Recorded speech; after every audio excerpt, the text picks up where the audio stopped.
Hello दोस्तों, welcome back to my channel. कैसे हैं आप सब? आई होप आप सभी अच्छे होंगे, खुश होंगे और अपनी पढ़ाई कर रहे होंगे। तो चलिए आज बात करते हैं हम रीट की उन किताबों की जो मैंने पढ़ी है और जिन्हें पढ़कर मैंने 123 अंक प्राप्त किए हैं। यहाँ मैं किसी और की बुक नहीं बताने वाली हूँ, सिर्फ मेरी ही बुक बताने वाली हूँ, मेरे ही नोट्स बताने वाली हूँ जो मैंने पढ़े हैं। ओके, तो शुरुआत करते हैं। सबसे पहली बुक जो मेरे पास थी वो है ये। इसकी हालत देख के आप समझ गए होंगे कि मैं बुक नहीं लाती, मैं बहुत कम चांस में बुक खरीदना अच्छा मानती हूँ। मैं ये मानती हूँ जो बुक आपके पास में आप अगर उसी को 10 बार पढ़ देते हैं तो वो बेहतर बुक है, और इसीलिए मैं नई बुक नहीं लेके आई थी। एंड मेरे पास ये लक्ष्य की बुक है।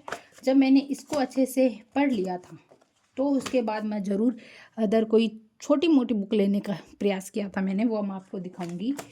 एंड अगर आप अभी देखो वक्त ज़्यादा नहीं है, तो अगर आप एक ही बुक में सब कुछ चाहते हैं तो ये लक्ष्य की बुक है। ये एकदम बेस्ट बुक है क्योंकि इसके अंदर आपको सब कुछ मिलेगा। हिंदी, इंग्लिश, मैथ आ जाती है हमारी, ठीक है। ये ऊपर वाला मैथ का पोर्शन था। उसके बाद में ये पर्यावरण अध्ययन आ जाती है। भाषा के लिए अलग बुक आती है इसकी, और ये बाल विकास वाला मैटर आ जाता है इसके अंदर।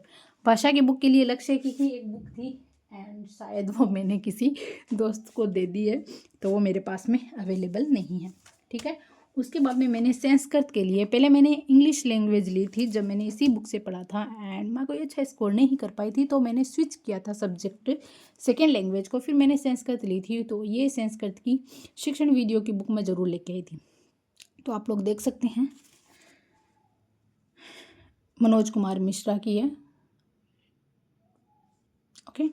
एंड एक मैंने मॉडल पेपर भी खरीदा था, पर मुझे इससे कोई प्रॉफिट नहीं मिला क्योंकि इसमें बहुत से क्वेश्चन ऐसे थे जो बार बार वही रिपीट हो रहे थे, तो मुझे ये अच्छा नहीं लगा, रियल में बताती हूँ।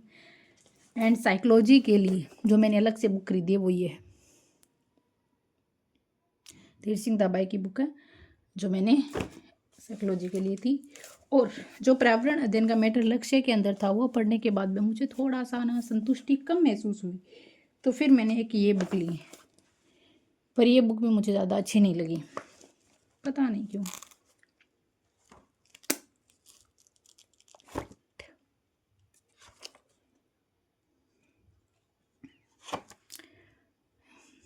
ये पर्यावरण अध्ययन के लिए बुक है। हाँ, वो मोटी वाली बुक नहीं लेना चाहते और ये लेना चाहते हो तो ये पतली है, थोड़ा सा रिवाइज कर सकते हो आप। अब मेरा बुक कलेक्शन तो इतना ही है। अब आप लोग सोचेंगे कि इतने सी बुक, यस, मैंने जो रीट पात्रता क्लियर करने के लिए या रीट एग्ज़ाम को पास करने के लिए सिर्फ यही बुक ली थी, अदरवाइज़ मैंने कोई बुक नहीं ली। पर मैंने और भी मैटर पढ़ा है, वो मैं बताती हूँ। देखो, मैंने बुक इसीलिए नहीं खरीदी थी क्योंकि मैंने उस वक्त उत्कर्ष का कोर्स खरीद लिया था, और अगर हम जब तक अपने कोर्स पर जो खरीद रहे हैं उस पर यकीन नहीं करेंगे, विश्वास नहीं करेंगे, उस पर नहीं चलेंगे, तो फिर उसको खरीदने का मतलब ही क्या रहेगा। मुझे पैसे ज़्यादा बर्बाद करना अच्छा नहीं लगता, और वो भी घर वालों से मांग कर। खुद की हो तब भी देखते हैं कि भाई मेरे पैसे मैं लगा रही हूँ किताबों पर, चलता है, पर घर वालों से लेकर हम किताबों पर पैसे लगाते हैं और फिर ना ही तो हम उनको नौकरी दे पाते हैं और ना ही कुछ और, तो वो वेस्ट ही हो जाते हैं एक प्रकार से। इसलिए मुझे नहीं पसंद कि मैं ज़्यादा किताबों में पैसे बर्बाद करूँ। मैं ये मानती हूँ मेरे पास जितना भी कम मैटर है कोई बात नहीं, मुझे उसे अच्छे से पढ़ना है, बस मेरा ये मानना है। तो मेरे पास में 2 रजिस्टर है मैथ के लिए। ये जो रजिस्टर है मैथ का, इसमें मैंने पहले जो वाईफाई स्टडी, अभी भी चैनल होगा यूट्यूब पे वाईफाई स्टडी चैनल, उससे मैंने मैथ नोट डाउन की थी शुरू में। ये स्टार्टिंग की जो मैथ है जो मैंने उससे नोट डाउन की थी। उसके बाद में उसके अंदर इस बुक के हाफ पार्ट के बाद में शुरू होता है हमारा उत्कर्ष का जो मैंने कोर्स लिया था उससे रिलेटेड जो भी प्रॉफिट एंड लॉस से। तो उसके बाद में ये जो बाकी के जो भी नोट्स मैंने बनाए थे वो उत्कर्ष से ही मैंने बनाए थे, और मैं इन्हीं को पढ़ती हूँ अभी भी। और उसके बाद में एक ये रजिस्टर है मेरा, और इस रजिस्टर के अंदर जो चीज़ें हैं वो हमारे मैथ का ही जो आगे वाला पार्ट है वो है इसके अंदर, जिसमें कोण वाला आ जाता है, क्षेत्रफल वाले आ जाते हैं, और इसमें शिक्षण विधियाँ भी लिखी हुई है थोड़ी बहुत। बीच में अगर मेरे पास में एक पेज खाली थे तो मैंने शिक्षण विधियाँ भी इसमें थोड़ी बहुत नोट डाउन की थी, ओके। उसके बाद में बात करते हैं, ये रजिस्टर है मेरे हिंदी का जिसमें हिंदी की शिक्षण विधियाँ हैं।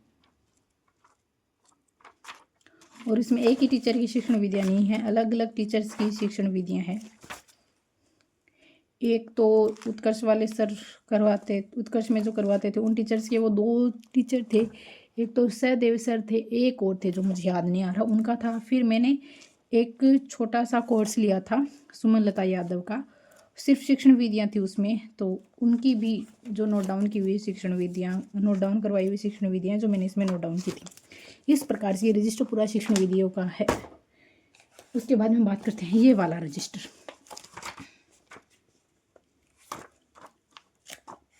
तो इस रजिस्टर में जो शुरू में है वो हमारी साइंस आती है, राजस्थान की हस्तकला की, इसमें हस्तकला दे रखी है। फिर बीच में मैंने साइंस भी नोट डाउन की हुई है, जो हमारे साइंस में जितने भी टॉपिक हैं पर्यावरण अध्ययन के अंदर आते हैं वो सब इसमें नोट डाउन की थी मैंने। और फिर ये थोड़ा पेज मैंने इसमें कोरफ में भी काम में दिया। और ये है मैथ की शिक्षण विधियाँ, इसके अंदर साइंस भी है मैथ भी है और दोनों की शिक्षण विधि आती है इसके अंदर। क्योंकि ये रजिस्टर मेरे जितने भी हैं ये सभी उत्कर्ष का कोर्स किया था, उसके बाद में मैंने बनाना शुरू किया था, नोट डाउन करना शुरू किया था। और इसमें देखो क्लास 6 की विज्ञान है, ये जो हमारी RBSE की बुक चलती है ना उसके अकॉर्डिंग मैंने चैप्टर वाइज अपने नोट्स प्रिपेयर किए थे, ये देखो। और मैं साथ में नोट कर देती थी कि ये रीड की कौन सी यूनिट में है।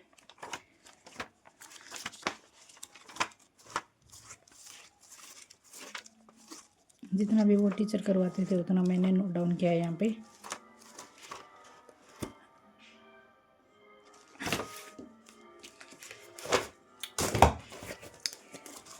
एंड ये लास्ट में हमारा संस्कृत का रजिस्टर है।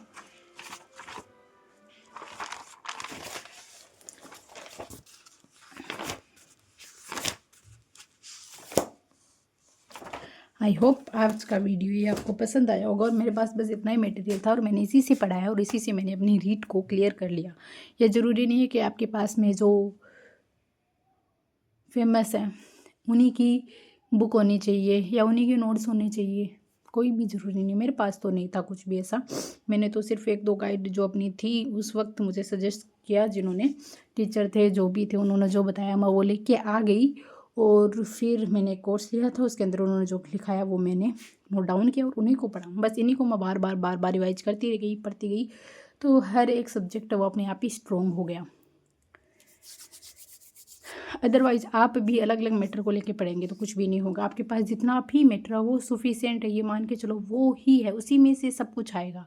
आप बस उसी को अच्छे से तैयार कर लो, क्योंकि वक्त बहुत कम है और इस कम वक्त में आपको बहुत अच्छा प्रदर्शन करना है। तो इसके लिए आपको मैनेज करनी होगी अपनी स्टडी को बहुत अच्छे से, आपको अपना शेड्यूल सेटअप करना होगा। अपनी सामग्री है उनको अभी तक आपने एडजस्ट नहीं किया तो जल्दी से उसको कर लो। और जो भी आप ये देख सकते हैं कि इसने क्या क्या सजेशन किया है, पर निर्णय तो आपका खुद का ही होगा कि आपको क्या पढ़ना है क्या नहीं पढ़ना है। क्योंकि कई बार क्या होता है कि कुछ किताबें ऐसी होती है जिसमें वो टॉपिक थोड़ा लेंदी सा, थोड़ा यूं ही बढ़ा चढ़ा के दिया होता है, और कुछ बुक ऐसी होती है जिसमें वो बहुत सिंपल तरीके से इजी वे में दिया होता है। तो आपको चुनाव करना होता है कि आपको किस में से क्या लेना है।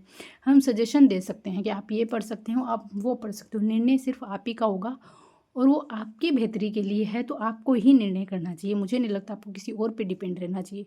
हाँ, सजेशन ज़रूर दे सकते हैं हम। तो आई होप आज का वीडियो आपको पसंद आया होगा। मैंने मेरा मैटर जितना भी ये मैंने दिखा दिया है, और अभी ये मैं सब कुछ देने वाली हूँ किसी को, अपने कजन को देने वाली हूँ मैं ये मैटर रीड का, क्योंकि उसका एग्जाम वो उसका रीड क्लियर नहीं है तो उसको दूंगी मैं ये सब। तो चलिए मिलते हैं अगले वीडियो में, तब तक के लिए आप अपना ध्यान रखिए, खुश रहिए और पढ़ते रहिए। और वीडियो पसंद आए तो चैनल को सब्सक्राइब कर देना। अभी हमारे 2K होने में कुछ ही सब्सक्राइबर बाकी है, तो प्लीज़ जल्दी से अपने जो भी व्हाट्सअप चैनल हैं, आपके व्हाट्सअप ग्रुप बने होंगे BSTC के, BEd के, तो उसमें ज़रूर चैनल को शेयर कीजिए और 2K सब्सक्राइब करने में मदद कीजिए। बाय बाय, अपना ध्यान रखिए, पढ़ते रहिए। और मेंस के लिए भी मैं जल्दी बताऊंगी, पर मेंस के लिए भी मैं नहीं बताने वाली हूँ, पहले आप अच्छे से रीड का एग्ज़ाम दे लीजिए। और इतने में मैं भी मेंस की जो मेरी पढ़ाई कर रही है, मेरा सिलेबस वो कंप्लीट कर लेती हूँ इन 2 महीनों के अंदर। उसके बाद में डिटेल से मैं और भी अच्छी तरीके से मेंस के बारे में भी आपको बुक्स भी बताऊँगी। अभी मैं खुद बुक्स का वो कर रही हूँ, अवलोकन, ऑब्जर्वेशन कर रही हूँ, कौन सी बुक अच्छी है कौन सी नहीं है, पढ़ कर ही हमें पता चलता है। एंड किस तरीके से इफेक्टिव पढ़ाई निकल के आती है। टेस्ट भी दे रही हूँ तो टेस्ट सीरीज़ का भी मैं आपको बता दूंगी। एंड नेक्स्ट वीडियो में मैं आपको बताने वाली हूँ कि कौन से ऐसे यूट्यूब चैनल्स हैं जिनको पढ़कर आप अपनी पढ़ाई को और इफेक्टिव बना सकते हैं। तो कुछ यूट्यूब चैनल्स हैं जिनसे पढ़ाई मैंने की थी और कुछ यूट्यूब चैनल ऐसे जिनसे मैंने नहीं की, मेरे दोस्तों ने की थी जो आज टीचर बन चुके हैं।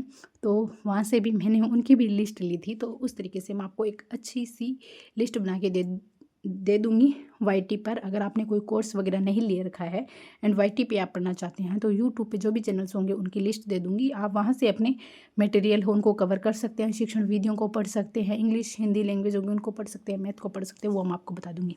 चलिए मिलते हैं अगले वीडियो में, तब तक के लिए आप अपना ध्यान रखिए, खुश रहिए और पढ़ते रहिए। Take care all of you.